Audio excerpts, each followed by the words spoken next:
दोस्तों, हमारा भविष्य पहले से ही लिखा होता है, ऐसा बहुत से लोग मानते हैं या फिर बहुत से लोग इस बात को सिरे से नकार देते हैं।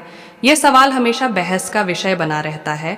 कहा जाता है कि हम इस जन्म में जो करते हैं उसका फल हमें मिलता है, ये हमें अगले जीवन में मिलता है, जो कुछ हद तक सच भी है। आज के वीडियो में हम इसी विषय पर गहराई से विचार करेंगे और वास्तविक बात जानने की कोशिश करेंगे। तो नमस्कार दोस्तों, आज हमारे चैनल गरुड़ धर्मार्थ पर आप सभी का स्वागत है। कुछ पौराणिक कथाओं और धर्म ग्रंथों की मदद से हम ये समझने की कोशिश करेंगे कि वास्तव में भविष्य पहले से लिखा होता है या हमारे कर्म ही हमारे भविष्य की धारा को सुनिश्चित करते हैं। तो चलिए दोस्तों, आज इस विषय को शुरू करते हैं। कृष्ण कहानी में हम देखते हैं कि एक आकाशवाणी हुई कि देवकी का 8वां पुत्र कंस का वध करेगा, लेकिन कंस ने यह सुनकर कहा कि मैं तभी मारूंगा जब मैं उसे जन्म लेने दूंगा, यह सोचकर कि जब भी देवकी का कोई बालक जन्म लेगा। इसलिए कंस वहां आता था और उनके जन्म के कुछ ही घंटों के भीतर उन्हें मौत के घाट उतार देता था। लेकिन जब देवकी का 8वां पुत्र मर गया, जब उनकी बारी आई तो उन्होंने भी विधिपूर्वक जन्म लिया और बाद में कंस का वध कर दिया। ऐसा इसलिए हुआ क्योंकि कंस की मृत्यु की भविष्यवाणी की गई थी। साथ ही कंस के जन्म से ही ये लिखा था कि उसकी मृत्यु कैसे होगी और किसके हाथों होगी।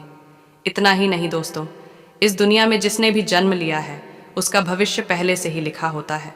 वह व्यक्ति कैसे पैदा होगा, कौन सी जगह होगी और उसके जीवन में क्या परेशानियां आएंगी, यह सब विधि का विधान है और इसे शाहकार के रूप में भी नहीं बदला जा सकता है। इसके साथ ही आपको बता दें कि ऐसे कई पौराणिक ग्रंथ और ग्रंथ हैं जिनमें कई महापुरुषों का भाग्य पहले ही लिखे होने का प्रमाण मिलता है। जैसा कि हम रामायण में देखते हैं कि यह पहले से ही तय था कि भगवान श्री राम को 14 वर्ष का वनवास मिलेगा, यानी इसके पीछे का कारण भगवान श्री राम के हाथों रावण का वध था। तो आप खुद सोचिए कि कहीं माता अपने ही मंत्र के झांसे में न आ जाएं। न ही श्री राम की माता सीता से बनती है। यदि आपको वनवास जाना पड़ा तो सोचिए कि श्री राम के हाथों रावण का वध कैसे संभव होगा, यह सब कैसे होना था। यह सब पहले से ही लिखा हुआ था ताकि सभी के मेल से यह संभव हो सके। उसी प्रकार हर प्राणी का भाग्य लिखा गया है। हम सभी नाटक के छोटे अक्षर हैं जो किसी उद्देश्य के कारण इस दुनिया में समाप्त हो गए हैं। लेकिन यह बात गलत भी नहीं है। आपने वो कहावत तो सुनी ही होगी कि आपकी किस्मत आपके कर्मों पर आधारित होती है, कि अगर आप अच्छा काम करते हो और पुण्य के कम तो आप हमेशा अच्छे ही रहोगे। लेकिन अगर आपने जिंदगी में हमेशा बुरे काम ही किए हैं तो सबसे ज्यादा संभावना है कि इसका दुष्परिणाम आपको इसी जन्म में देखने को मिलेगा। यानी कि अगर आपने बबूल की तरह बुरे कर्म किए हैं तो आपको आम का फल कैसे मिलेगा। इसलिए हमारे शास्त्रों में हमेशा धर्म और धर्म के कर्म करने की प्रेरणा दी गई है। पुण्य, क्योंकि यही वह रास्ता है जिससे हम जन्म और मृत्यु के इस चक्र से बाहर निकल सकते हैं।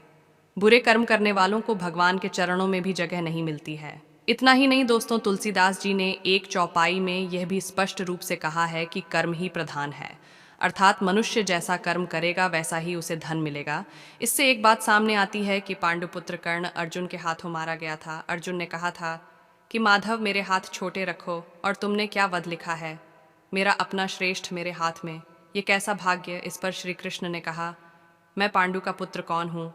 जो मनुष्य की प्रशंसा करता है वह उसके कर्मों का फल है। उसने जीवन में जैसे कर्म किए उसे वैसा ही फल मिला, और जीवन में किस नक्षत्र पर फूल लगेंगे या कांटे, ये मनुष्य स्वयं तय करता है। श्री कृष्ण ने कहा कि तुम धर्म है, विरोध के खिलाफ आवाज उठाई और धर्म का रास्ता चुना, जबकि तर्क ने धर्म का रास्ता अपनाया। ऐसी स्थिति में मैं क्या कर सकता था, लेकिन फिर भी मैंने उन्हें कई विकल्प दिए, लेकिन उन्होंने हर बार दुर्योधन और उसकी दोस्ती को जरूरी समझा। पता चला कि भगवान हमें कुछ मौके जरूर देते हैं ताकि हम अपने बुरे कर्मों का पश्चाताप करके सही सलामत रह सकें।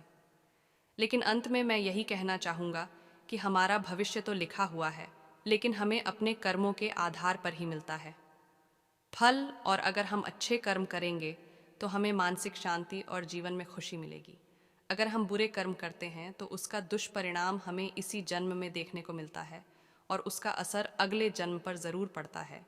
दोस्तों, इसके साथ ही नीचे दिए गए डिस्क्रिप्शन में दिए गए वीडियो को ध्यान से देखें और अधिक जानकारी के लिए आज मिलते हैं ऐसे ही एक और नए वीडियो में।